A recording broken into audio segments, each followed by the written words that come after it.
We're going to look at dinosaurs for what they really are, and that is fantastic evidence for creation and not for evolution, and tremendous confirmation of the literal historical accuracy of the Genesis account of history.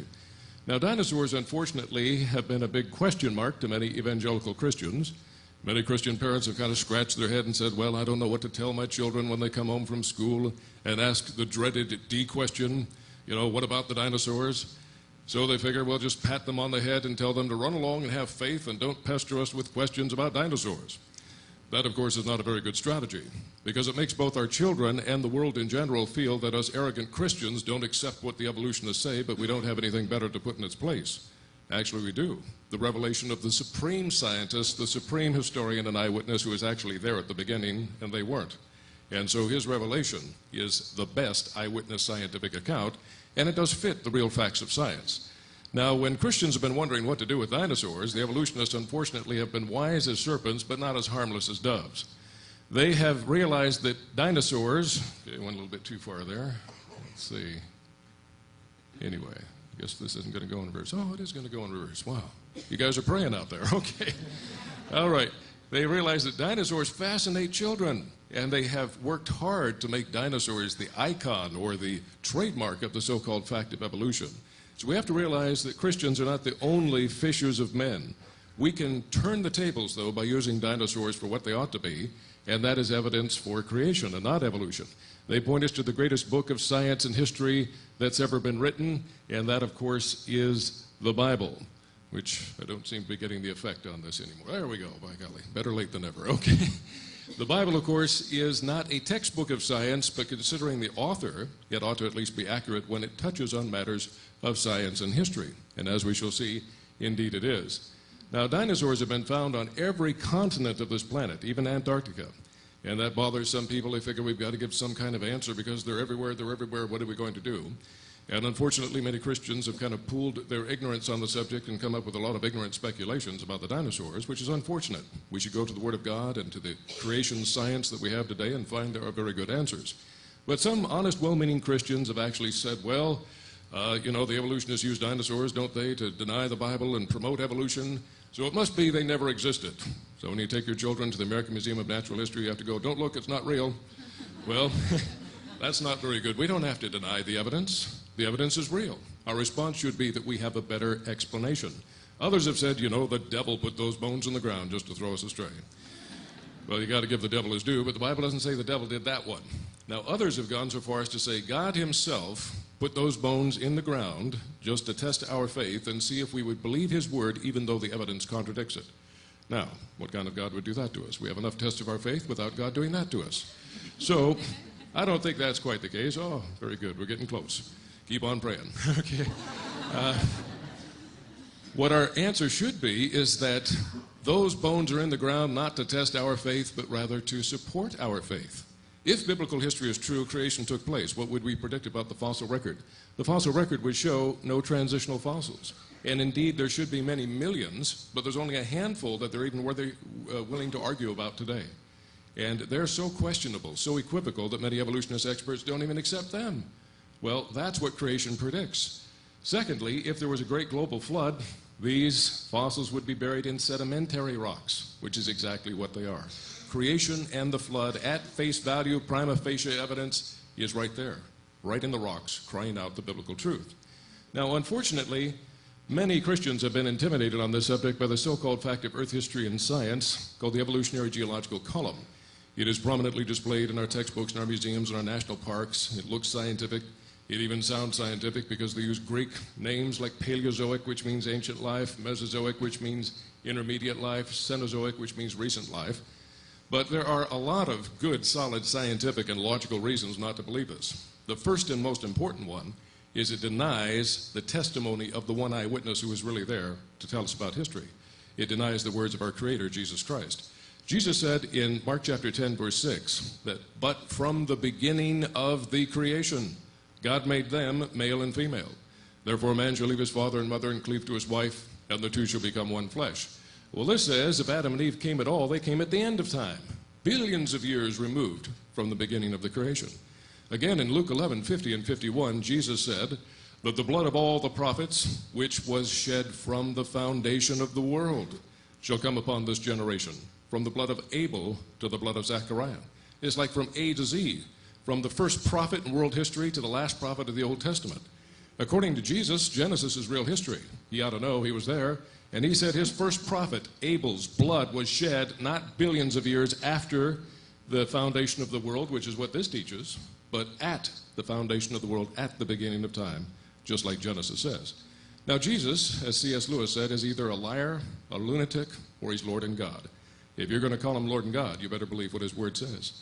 He said to Nicodemus, I have told you earthly things, and you do not believe. How then can you believe if I tell you heavenly things? If God can't get the plain mundane facts of history of how and when things took place straight, he has no authority to tell us anything else. His authority has already been disparaged by the fact that he can't even get history straight. Well, that's not the problem. The problem is that this masquerades as a scientific fact and truth, when indeed it doesn't really exist as depicted in the textbooks anywhere in the world. If it did, this thing would be nearly 100 miles deep. The average fossil-bearing rock strata around the Earth is between 1 to 1.5 miles deep, not nearly 100. They take the thickest exposures of certain rock strata that has certain extinct fossils like trilobites or whatever, and the thickest layers they find, they assume were at least that thick in the past. But it got eroded here and there over millions of years, and here and there it escaped erosion. So the thickest ones are how old it really was, how thick it was. Assuming all that, that assumes the old age of the Earth, that assumes evolution, assumes all the things they're supposed to be proving. They then put these things hypothetically, excuse me, on paper, and by the time the thing is done, it's nearly 100 miles deep. Not only that, where we do find it, such as at the Grand Canyon, the whole top of the chart is missing. We have the fossils in the wrong sequence and even in reverse order of how they're supposed to be evolved. That's true hundreds of times around the world. They claim overthrust put them in the wrong order. Well, how do you know what order is the correct order? The order that agrees with their preconceived idea of evolution, stage of evolution, simple to complex over time. It is very mixed up and very contradictory. It only looks perfect on paper because they force the evidence to bow before their preconceived ideas, their preferred prejudice theory. They don't let the evidence sit in judgment on their theory. Now, basically, we can ask this question, since they're using evolution to put the fossil record in this artificial order and to ignore the many contradictions to it, we can ask this question, how do you know that theory is really trustworthy in the first place? Their amazing answer is, well, evolution is not a theory. It's not a hypothesis. It is a fact. And you know how we know it's a fact? Why, because we have this beautiful column here that proves it's a fact. And how did they get that column? By assuming evolution without proof and using that to put the puzzle together, ignoring all the contradictory evidence. So the main proof for evolution is the assumption that it took place, because they must assume it in order to put the column in the order they want. Then they use the order of the column to prove the very theory they started with, arguing in a circle, begging the question, logical fallacy, circular reasoning. Now, I find when most people assume what they usually assume more than they ought to assume every time they assume what they assume. At least I assume so. So we don't have to be afraid of people using assumptions and circular reasoning. Now, to show that I'm not just pulling your leg, we'll quote some evolutionist authorities in this regard, admitting that this really is a problem. Carl Dunbar, author of the Historical Geology textbook, second edition, he says here that no single area contains a record of all geological time. We need only discover and correlate enough of the what?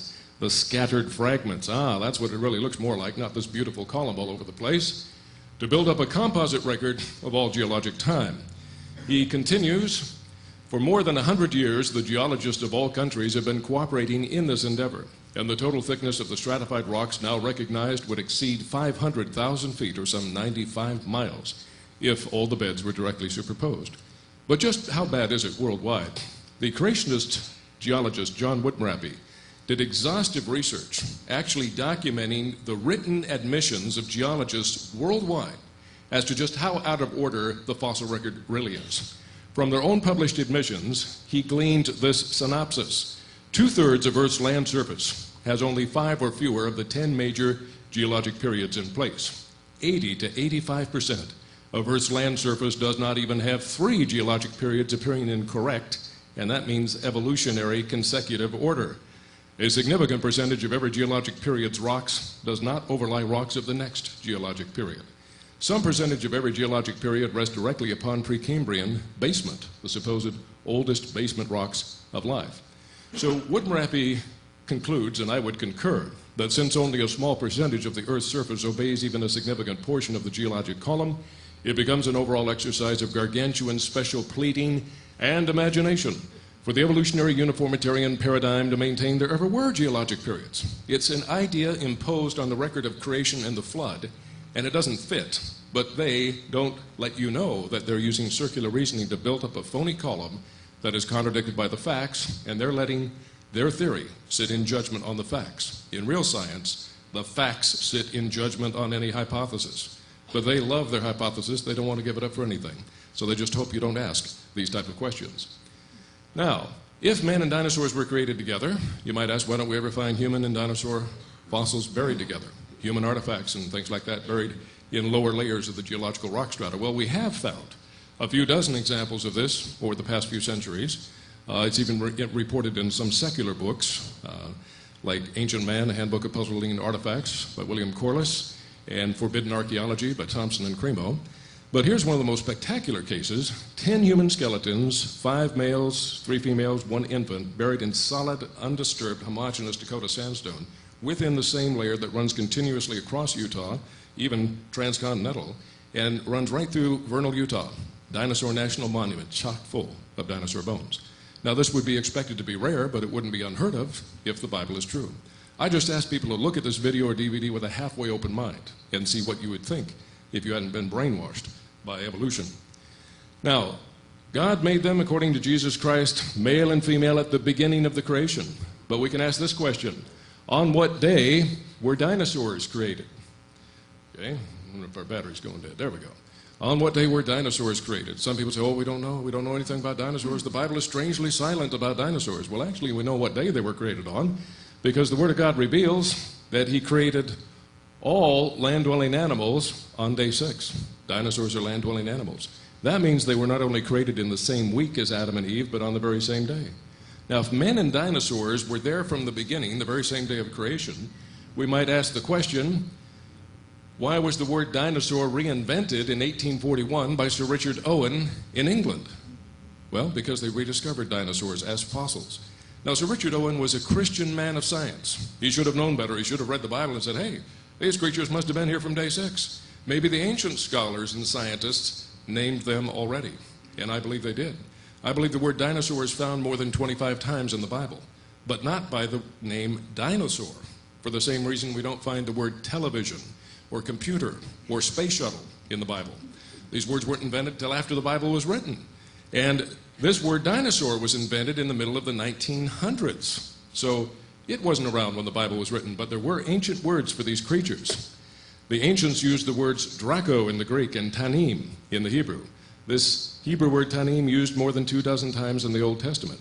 Draco, from which we get our English word dragon, that goes way back in antiquity. Every nation, tribe, and tongue has stories about dragons that sound like dinosaurs. Even Carl Sagan said, boy, they sound so much like dinosaurs, we're going to have to give them some kind of an answer because it sounds like the Bible, and we sure don't want to believe the Bible. We'll look at that closer a little bit later. But Draco, from which we get the English word dragon, that is how that word Tanim was translated by the King James Bible almost in every instance, and that was in 1611. The Historia Animalium, a secular zoology textbook, not a fairy tale book, said that dragons were real. They were going extinct by the end of the 1500s. They had gone extinct in Europe, but they were real animals. Learned scholars who had studied would have known that, and the scholars of the King James translated Tanim as dragon, the old world term, I believe, for dinosaur. Now, books that deal with dinosaurs from a correct scriptural and scientific point of view, Dinosaurs by Design and Dinosaurs of Eden, both very good. Dinosaurs in the Bible by Dr. Kent Hovind, very excellent video. For the younger children, Marty and the Last Dinosaur and Marty's Fossil Adventure. And for the teenagers, Creation Adventure Team. Award-winning videos, actually keeps the attention of teenagers, a minor miracle in and of itself. And for the youngest children, we have A is for Adam and What Really Happened to the Dinosaurs. Now that's a good question. What happened to the dinosaurs? There are scores of different theories purporting to explain what happened to the dinosaurs, why they disappeared. Some of them are pretty exotic. One of them is that all the dinosaurs used to eat a certain laxative plant. And when that plant went extinct, all the dinosaurs perished from fatal constipation. Well, I don't know if you can think of a better theory than that. But the big theory today is that an asteroid or comet hit the Earth, kicked up dust, got dark and cold. The cold-blooded dinosaurs couldn't handle it. They went extinct. But we have crocodiles, alligators, Komodo dragons. These are supposed to date back even before some of the dinosaurs, and they're still here. Asteroid didn't wipe them out. I wonder why. See, man's theories don't always explain all the facts. So instead of man's theories, man who wasn't there, let's go to God's Word who was there. And he tells us there was a great catastrophe on purpose. And that was the great Genesis flood, and that's why there's billions of dead things buried in sedimentary rock layers laid down by water all over the earth, including dinosaurs. Now some Christians go, oh, that must be it. God must have said, Noah, those dinosaurs are too big. Just leave them off the ark. They'll go extinct. That'll be the end of the dinosaurs. But the only way we know what happened is to let God tell us, because he was there and we weren't. God specifically commanded Noah to take 7 of each kind of the male and his female of the clean animals, so long as they were land-dwelling, air-breathing beasts of the earth that breathe through their nostrils.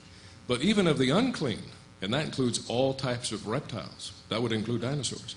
Even of the unclean, at least 2 of each, the male and his female, if they're land-dwelling air breathers that breathe through their nostrils. Now, how many dinosaur types would Noah be allowed to leave off the ark according to that explicit command? Not one. He would have had to have taken them aboard. So we should always see pictures of dinosaurs and pterosaurs going aboard Noah's ark. That's God's revelation. Now, some people say, oh, they're too big, they wouldn't fit. But actually, not all dinosaurs were big, and even the ones that got very big started out small. So you take them while they're still small. Most reptiles can reproduce at a young juvenile age. They don't have to be anywhere near full grown, plus they grow as long as they live. So the really huge ones we find in the fossil record may have been centuries old at the time they got buried in the flood. At any rate, the average size of a dinosaur, believe it or not, is somewhere between a large dog and a small horse. Most of them weren't big. The big ones were famous because they got so big, but most of them weren't that big. And even the big ones, if you take young ones, would easily fit aboard the ark. Now, predictions. If this is true, what would we expect? We would expect that after the flood, we would see evidence of men and dinosaurs coexisting in biblical history, in secular history, in archaeological evidence, and in forensic evidence from dinosaur bones that they did not go extinct millions of years ago. Well, let's take a look first at biblical history. Job chapter 40, verses 15 through 19. Here, God is calling to Job's attention his greatness through the things he has created. And God points to the greatest animal of the animal kingdom, the biggest, most powerful animal, the behemoth, which in Hebrew means a big monstrous animal. He says to Job, look at the behemoth, which I made along with you, and which feeds on grass like an ox. What strength he has in his loins, what power in the muscles of his belly. His tail sways like a cedar. The sinews of his thighs are close-knit. His bones are tubes of bronze, his limbs like rods of iron. He ranks first among the works of God. In the margin of your Bible, some say, well, it was a crocodile, elephant, or hippopotamus. But you know, crocodiles don't eat grass like an ox. And elephants and hippopotamus don't have a tail as big as a cedar tree. And they don't have bones as strong as iron, and they don't rank first, the preeminent, biggest, most powerful land-dwelling animal that God ever made. I think it's describing a sauropod dinosaur. Now, when we look at the posterior of the elephant and the hippopotamus, my goodness, what pathetic examples of tails. I think if God was talking about them, he would have said this, behold Job, he moveth his tail like a twig. But when he talks about this, he'd say, hey, that's like a cedar tree. So, as the old proverb says, if it looks like a duck, quacks like a duck, walks like a duck, flies like a duck, it's most likely a duck. In this case, behemoth is most likely a sauropod dinosaur alive in the days of Job after the flood. Now, the very next chapter, Job chapter 41, God calls to Job's attention the greatest reptile of the sea, the Leviathan. Okay? Now, contrary to what some people think, Leviathan is not an annual marathon run only by the tribe of Levi. Okay? Wrong idea. Leviathan was an awesome aquatic reptile that had such thick, scaly armor, the Bible says no weapon of man could penetrate it. No spear, no arrow, no harpoon. Impervious to human attack. Yet you read in the margin of your Bible some speculations. Maybe Leviathan was a whirlpool, or a whale, or a crocodile. None of which fits the description. You know, whirlpools don't have scales and teeth. Whales don't have scales. And crocodiles have been killed with simple weapons like spears for thousands of years. Notice what God says. Can you pull in Leviathan with a fishhook? Any hope of subduing him is false. The mere sight of him is overpowering. His sneezing throws out flashes of light. His eyes are like the rays of dawn. Firebrands stream from his mouth. Sparks of fire shoot out. Smoke pours from his nostrils. His breath sets coals ablaze and flames dart from his mouth. Sound like anything we've heard of in antiquity? Fire-breathing dragon. All these stories from antiquity of dragons that sound like dinosaurs, some of which could breathe out fire. Of course, God can make anything. I believe this is probably one of these big marine reptiles, Mosasaurus or Chronosaurus, with glands to produce flammable chemicals and an electrical spark for ignition. You have a flamethrower. Of course, God can do that. We have that technology in the electric field. Some people thought it was too shocking when it was first reported. But God can do that type of technology. In fact, God can even make a dragon, so to speak, of the insect world. It's called the bombardier beetle. The bombardier beetle has a complex chemical factory that produces reactive chemicals, hydrogen peroxide and hydroquinone, held inert until it's squirted into a combustion chamber, and activating enzyme then causes enormous, almost instantaneous increase in heat and pressure that explodes out a twin cannon in his rear end right in the face of any predator coming after him. He can shoot up to 30 times repeatedly. Boom, boom, boom, boom. Makes him the Rambo of the insect world, and nobody wants to tangle with a bombardier beetle.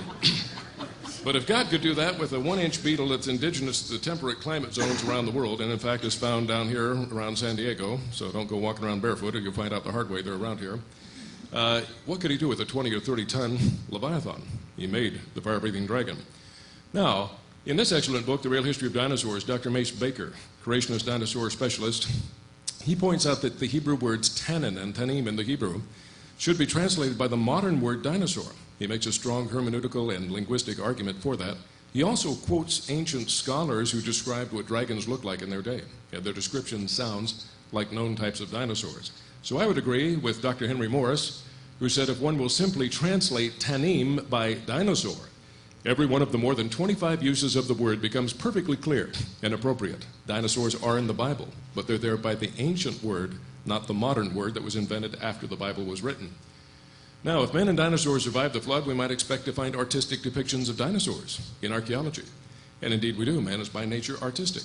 This ancient cave painting from Zimbabwe shows what appears to be a Tenontosaurus type of sauropod dinosaur. The evolutionists said it's some strange mystical creature. But you ask any kid, what does that look like? And they say, it's a dinosaur. See, kids are often smarter than our scientists. So that was in Africa. Here in North America, Havasupai Canyon near Grand Canyon, ancient Indian petroglyph, outlined in white to make it clear, but it is the profile of a dinosaurian creature, very similar to the known dinosaur Edmontosaurus. Here we have an ancient Roman mosaic from the 2nd century AD showing two long-necked dragons fighting or playing on the banks of the Mediterranean Sea. When we look at the foot structure, the joint structure of the leg, the layout of the body, the length of the neck, it is an uncanny, very accurate depiction of a known type of ceropsid reptile known as the Tanystropheus. How in the world did they know that? Were they just lucky in their guessing? Or maybe the Historia Animalium is true, that dragons were real. They existed up to the end of the 1500s in Europe. And that history agrees with biblical history. Now on the left here we have Dr. Don Patton. Dr. Patton is a creationist geologist from Dallas. He heard about this ancient Indian petroglyph in Colorado, just across from the Utah border. He went to photograph it. He noticed the local people call this the Triceratops petroglyph because it has 3 horns. Triceratops in the Greek means 3-horned face, armored plate behind its neck, a triceratopian-type mouth, and no wonder they say it looks like a triceratops. The evolutionists said, no, the ancient Native Americans never saw a triceratops. Why, they were just trying to draw a goat, you know. It's just a goat, but if you look above it, you'll see the ancient Native Americans jolly well know what a goat looks like. So I think it's a triceratops. Just a few years ago at Natural Bridges National Monument in Utah, we finally located a petroglyph first located by the evolutionists, but they despised creationists, so they wouldn't tell us where it was. We had to find it on our own. It's outlined in white to make it clear that it is definitely the depiction of a sauropod-type reptile like an Apatosaurus. Now, here we have the actual photo. It's a little bit faint, but you can see there's the eye and the mouth, there's the neck, here's the legs up here, tip of the tail here, and he's next to an Anasazi Indian warrior in their kind of stylized depiction of themselves. We know this is not modern graffiti because it's thickly covered with this reddish chemical compound called desert varnish. And this takes centuries to slowly build up on the surface of desert rocks. When it's this thick, it easily dates back more than 1,000 years to a time when the climate was better, and the Anasazi culture, as well as apparently some dinosaurs, were still thriving in what is today a very austere desert area. Now, the Nazca Indian culture of South America is distinguished by having dinosaur motifs found often in their tapestry and their pottery recovered from their ancient tombs. Now, a reptile is a dinosaur not because of size, but because of anatomy. Technically, if we found a reptile no bigger than a mouse that had dinosaur anatomy, we would have to call that a dinosaur. It's not a size issue. The movie Godzilla said size matters. Well, it does with Godzilla. It doesn't matter with dinosaurs. You can be small. Some dinosaurs were no bigger than chickens. We know that. Now, this reptilian creature has legs directly supporting its body like a horse or a cow. That's dinosaurian anatomy, not crocodilian. It has a long articulated neck structure, definitely dinosaurian, not crocodilian. And it gets almost infinitely better than that. Centuries ago, during the days of the Spanish conquistadors in South America, the Spanish occupying the ancient Inca Empire kept a history of the Incas called the Chronicle of the Incas. In there, they have a passage where they mention the Incas were fond of etching stones with pictures on them, rounded river stones, and then burying the etched stones ritualistically in their tombs. They said most of the pictures were understandable, but some of them were of strange, monstrous, reptilian, dragon-like creatures that the Spanish were not familiar with. And they even sent some of those stones back to Spain for analysis by the scholars in Spain. We're hoping, if we can get permits, to go through some of the ancient Spanish archives, if it hasn't been destroyed or thrown out over the centuries, we might find those original stones. But it was graphically illustrated, graphically described by the Spanish centuries ago, centuries before the middle of the 19th century, when dinosaurs were rediscovered as fossils. Now that's interesting, because we would predict, if the Spanish are correct, that when we find and excavate Inca tombs, we would find these etched stones. And indeed we have found them, literally by the tens of thousands. And between 20 to 30% of them on the average have images on them that look like this. Gee, I wonder what those strange mystical creatures could be. Well, they're unambiguous depictions of known types of dinosaurs. So unambiguous that the evolutionist knee-jerk reaction was, well, it's a big fraud. Somebody's done a fraud here. Those ancient Incas could have known what dinosaurs look like. According to the Bible, they could have, because they survived the flood, and they perhaps only recently disappeared and went extinct. Well, you got to think about this. If it's a fraud, you got to have a motive, you know. If you're going to do a fraud, rule of thumb is you make one or two only. You don't make them by the thousands to devalue them and then stick them in Inca tombs that are hard to find. You know, how do you cash in on a fraud like that? Who would go through all that time and effort, and what are they getting out of it? What's the motive? And how in the world did the Spanish accurately report it centuries before dinosaurs were rediscovered in the fossil record? Doesn't really sound like a fraud. Well, they have these on display in the city of Ica, Peru, at the Cabrera Museum. In fact, the History Channel went down there, and they showed on an episode called UFOs in History. They showed a stone like this in the Cabrera Museum. And in the corner, it had what looked to me, on the stone they were looking at, it was covered with dinosaurs like this, the one they were looking at. But in the corner, it had what looked to me like a broad-rimmed hat. That's what I thought it was. They said, oh my goodness, here it is, spitting image of a flying saucer. Ancient Incas, 15 centuries ago, saw flying saucers. Now, they did not say one word about the rest of the stone that was covered with dinosaurs. I thought, what in the world, you know? It reminded me of the scene out of The Wizard of Oz, you know, where the wizard is behind the curtain running his machine, putting on his show, and then Toto comes and pulls the curtain back, and they can see, what's going on. So he pulls the curtain in front of them, and he yells into the microphone, pay no attention to the man behind the curtain, just look where you're supposed to look and nowhere else. And that's what I felt like. You know, look at this little thing that looks like UFO, forget all the dinosaurs. Well, if you ever get down to Peru, you can go to the museum founded by Dr. Javier Cabrera. Dr. Cabrera was an MD, founder of the largest teaching medical hospital in the country of Peru, and a qualified archaeologist and anthropologist. He did massive excavations back when it was legal. If you found an Inca tomb, it used to be legal that you got to excavate it and keep all the artifacts. And he has the largest collection of these type of pre-Columbian artifacts in any type of private museum in the world. He recently passed away, but his family is still running the museum. It's still open to the public if you ever get down to Peru. Now, Dr. Cabrera, very respected academic down there, he was not a creationist. He was an evolutionist. Yet he said his archaeological findings forced him to concede Darwin was wrong about one thing. He was wrong in assuming dinosaurs went extinct millions of years ago. He believed everything else about Darwin, but he said that part has got to be false, because the ancient Incas obviously were intimately acquainted with known types of dinosaurs.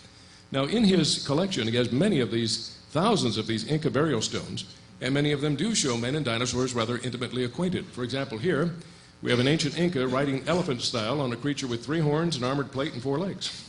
Well, we all know what that is. It's a triceratopian dinosaur. Now, it also shows us smoking went back quite a few centuries. But according to the Bible, who were the first non-smokers in history? Shadrach, Meshach, and Abednego.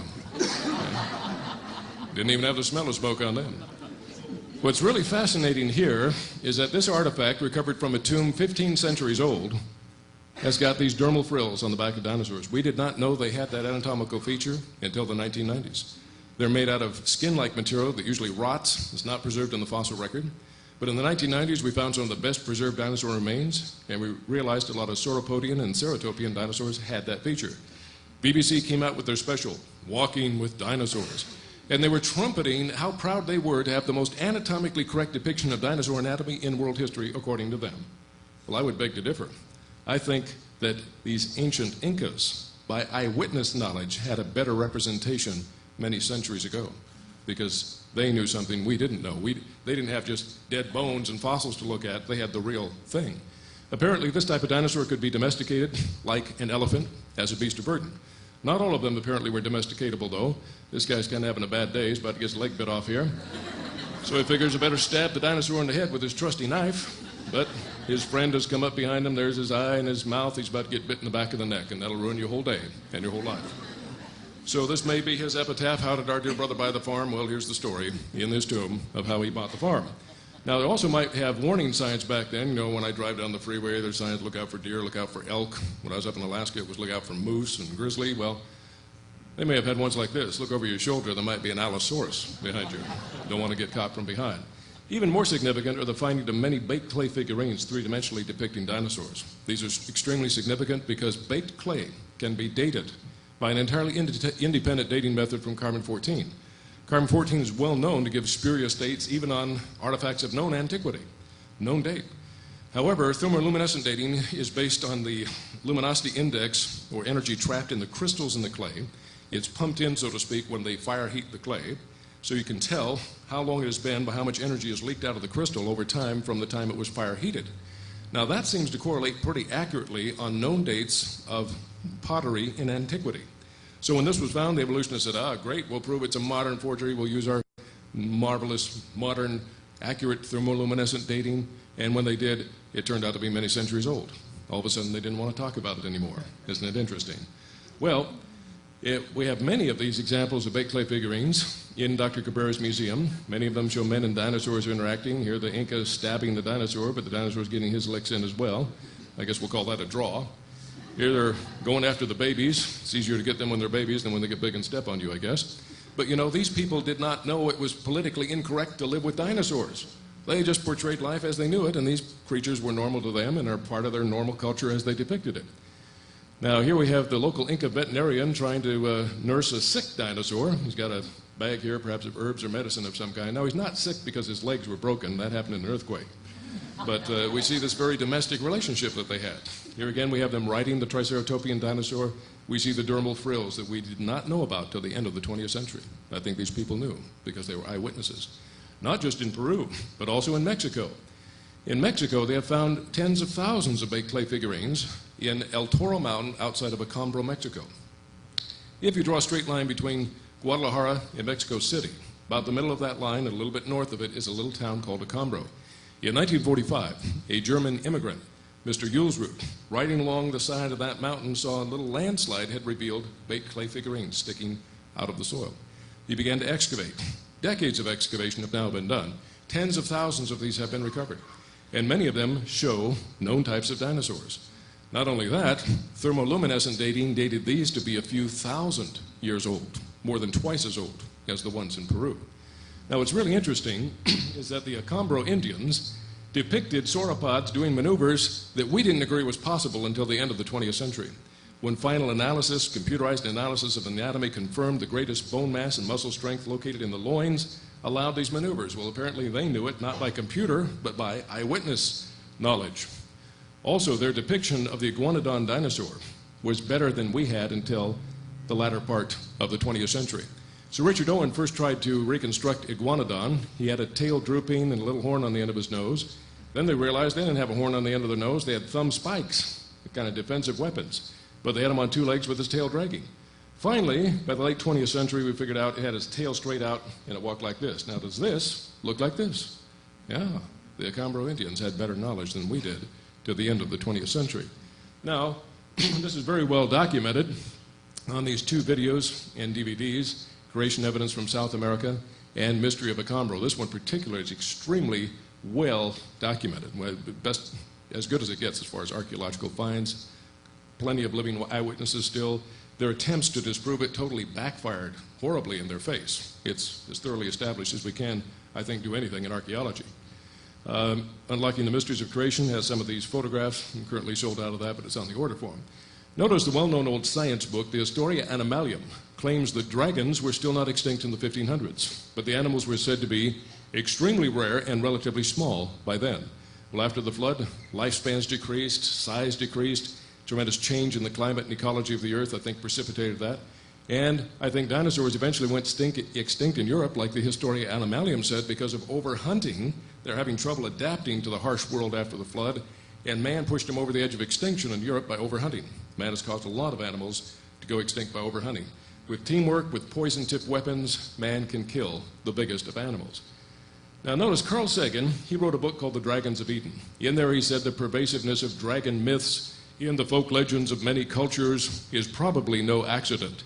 It is a worldwide phenomenon, and this bugged the dickens out of him. He said, why, these dragon legends, they sound like dinosaurs. They sound almost explicitly in some cases, like known types of dinosaurs. He said, and yet it can't be that the Bible is true, and dinosaurs were created with man and survived the flood and all that. That can't be true. So he said, how do we explain this from an evolutionary point of view? So in this book, one of his main theses was, well, these ancient people didn't realize that dinosaur and reptile brains evolved all the way up to human brains. And so they had a latent vestigial memory in their brain of when they used to be dinosaurs. And this reptilian section of their brain prompted them to have nightmares that they were fighting and battling with dinosaurs. And that's where all the dragon slayer myths came from. Believe it or not, notice what he said. In the dreams of humans, the dragons can be heard hissing and raspings, and the dinosaurs thunder still. Well, I think the Bible has a far better explanation than that. But you know what? Carl Sagan got the Pulitzer Prize for this incredible book, which goes to show that if you sing the song the world wants to hear, no matter how ridiculous it may be, you will get rewarded for it. Now, bunyips and dinosaurs. Bunyip is a name given by the Australian Aborigines for a big reptilian swamp monster that was in their swamps in the middle of the 1800s. When white settlers moved near that area, one of them found a huge, fresh, unfossilized bone. He asked the Aborigines, what on earth kind of monstrous animals run around your swamp here that have bones this big? They said it must be the bone of the bunyip, or swamp dragon. So the Geelong Advertiser newspaper got fascinated. They said, well, we want to know what this bunyip monster looks like. So they interviewed Australian Aborigine eyewitnesses, got all the eyewitness details. Then they made a composite sketch of what a bunyip looks like. This is a copy of the actual sketch published in the year 1845. It is a museum quality, accurate in the minutest detail, depiction of a known type of dinosaur, a duck-billed dinosaur called a hadrosaur. Now, this is an amazing thing. It's not a dead fossil. The Aborigines knew it as a living, walking, breathing creature, and yet this particular type of dinosaur had not been discovered until 13 years after this was published. Finally, someone found it in the fossil record and reported on it. It was unknown to science. But the Aborigines knew it not by just a fossil. They knew what a living one looked like, and I think it's because the Bible is true. These creatures survived the flood. They lived with man for a time. They were going increasingly extinct, but apparently they were still there in Australia in the middle of the 1800s. Now, a medical pathologist examined dinosaur bone under a microscope and found dinosaur red blood cells still intact inside the bone. In other words, forensic evidence that these dinosaurs did not go extinct millions of years ago, but within the life and memory of man, no more than thousands of years ago. Here we have an actual photomicrograph of what appear to be red blood cells inside a blood vessel. These are within an unfossilized section of bone from a Tyrannosaurus rex. All tests to date have been consistent with the finding that the red blood pigment hemoglobin is also present. How then can this dinosaur bone be millions of years old? Not just the hemoglobin, but also osteocalcin protein in the bone. Now this is virgin bone, not permeated by minerals. So the proteins there have not been replaced by minerals. They're still intact. The problem is we know that protein bonds rupture with time, especially the covalent bonds of DNA, the bonds between the nucleotides, but also the bonds between amino acids in proteins. When they rupture, they liberate a small amount of free energy. Therefore, according to the second law of thermodynamics, they have to rupture the bonds with time. It's just a matter of time. Like water has to run continually downhill, not uphill, and the more time there is, the more downhill it will run. Well, the question is, how long does it take for all these bonds to rupture? In seeking to find the answers, scientists examined mummies, ancient Egyptian mummies that we know historically are about some 4,000 years old. They compared them and their protein structure with mummies less than 1,000 years old to see how much protein bond rupture would take place in a 3,000-year hiatus.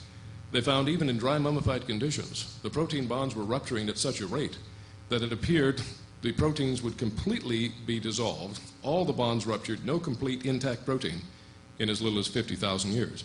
DNA with its covalent bonds that are even more delicate, it would only take 10,000 years, 10,000. Yet here we have largely intact hemoglobin and largely intact osteocalcin protein.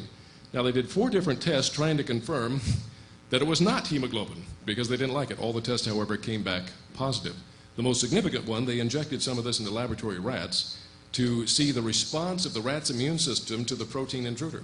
Now God has given us and animals amazing, complex immunity systems that are actually able to analyze a foreign intruding molecule, an antigen, then by analysis figure out a molecule custom made to fit its three-dimensional structure, bind to it, and target it for destruction by the immune system.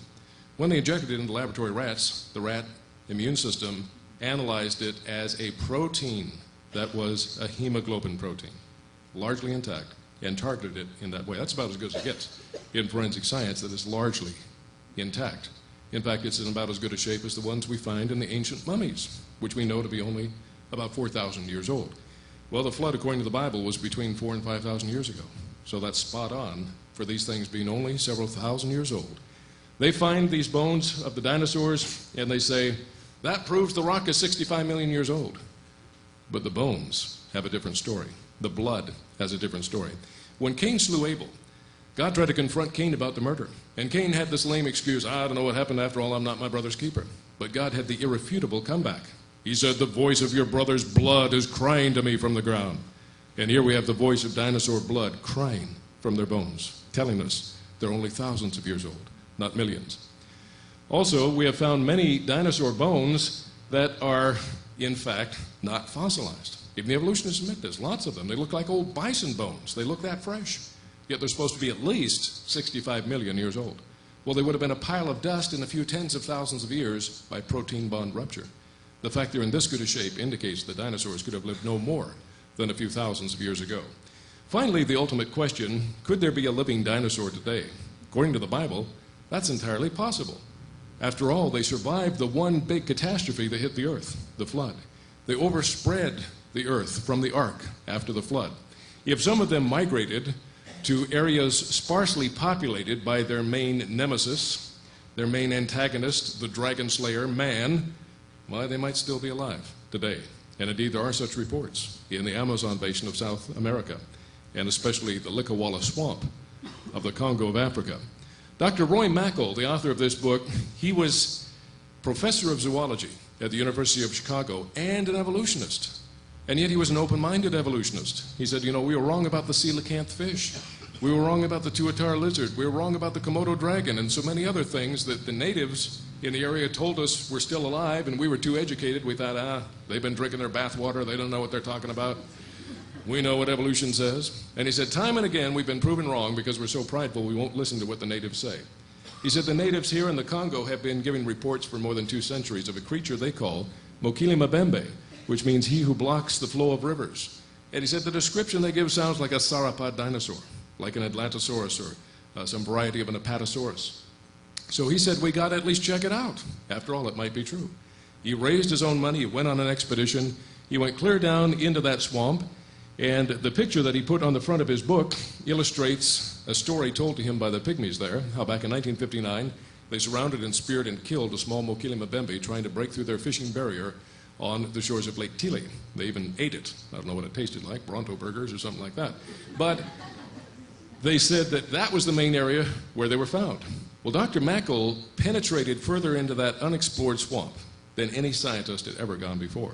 He walked into a remote picnic village, and when he did, the whole village went in an uproar. Everybody began to jump up and down and scream and shout and holler and point and gesture at him and rush on him in one accord.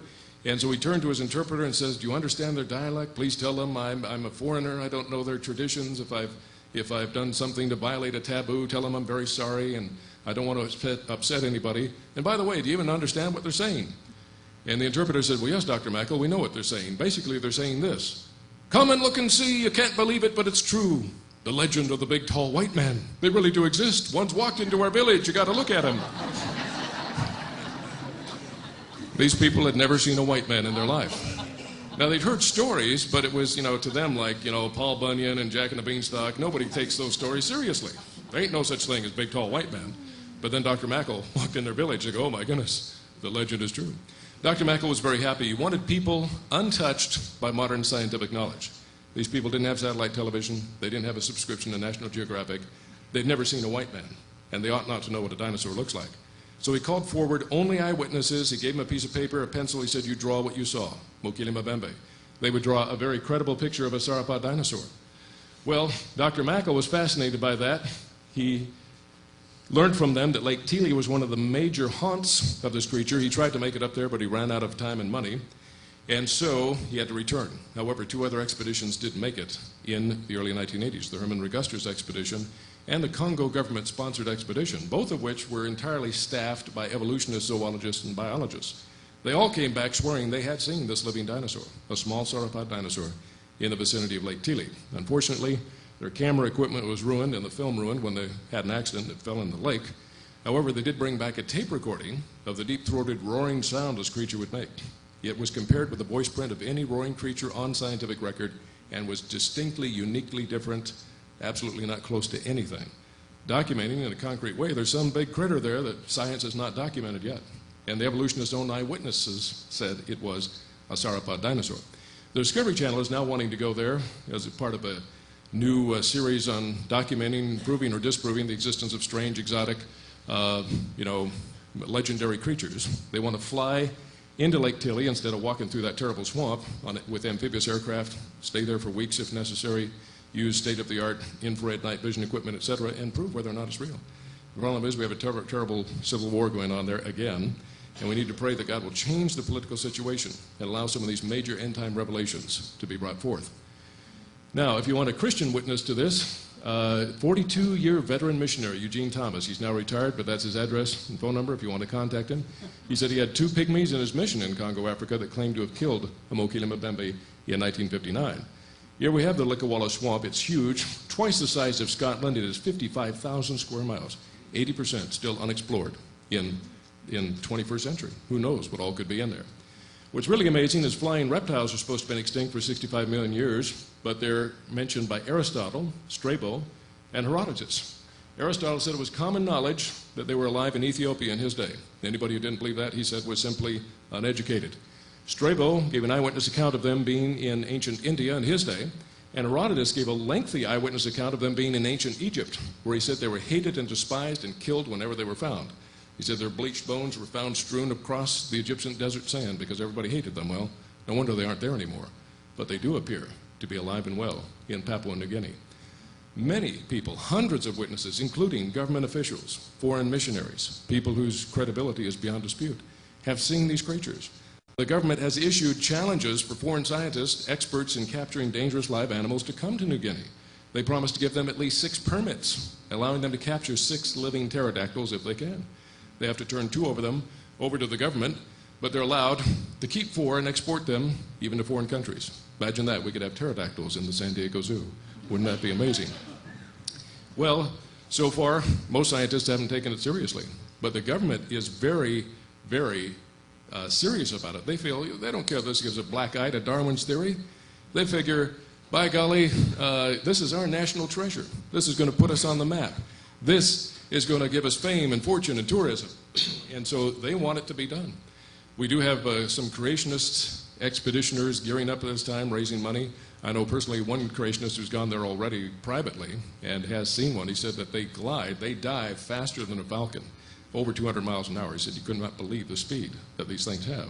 They have finally located, they believe, a cave where they're living. And that's better than we've ever had before. So we need to pray that we'll be able to mount another expedition, that the creationists will be blessed by God to get this documentation. Now, don't go out and say there's dinosaurs in the Congo and pterodactyls in New Guinea. It has not been proven beyond equivocation, but we could be about this close, and it's something we need to pray because You know, evolution is the most successful lie the devil has ever spawned. And he does not like this type of evidence coming out. There really is a spiritual battle here. So I encourage you to pray, and let's believe God for some amazing end-time revelations. Revelations that will show that the Bible is true, not only trustworthy historically about animals, dinosaurs, pterodactyls, but the Bible can be trusted about the history of man, that man is not a worthless product of chance, that he is made in the image of God, that we are so valuable even in our fallen sinful state, that the Creator would pay the infinite price of the blood of his Son, that we could have eternal life. That's what's really important about the truth of the Bible. Well, I thank you very much for your attention. You've been wonderful. We've run out of time, and I hope we'll see you back at the book table to take advantage of some of the materials. Thank you.